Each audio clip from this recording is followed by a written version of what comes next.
Question number 20 है students, for the reaction between hydrogen and iodine to form hydrogen iodide, the value of Kc is 794 at 298 Kelvin but 54 at 700 Kelvin. What can you deduce? तो students आपके पास hydrogen iodide का reaction है, आप उसके लिए Kc की value लिखते हैं.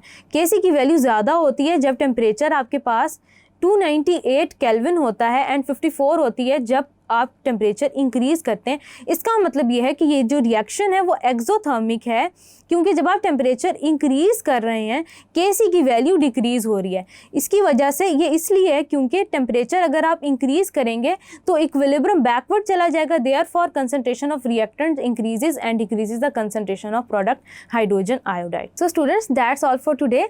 आई होप कि आपको मेरा समझाया हुआ एक एक क्वेश्चन बहुत अच्छे से समझ आया होगा. This is your on screen chemistry instructor Rimsha sir signing off from tutoria.pk. Inshallah, we'll see you in the next video with next chapter. Till then, take care. Allah Hafiz.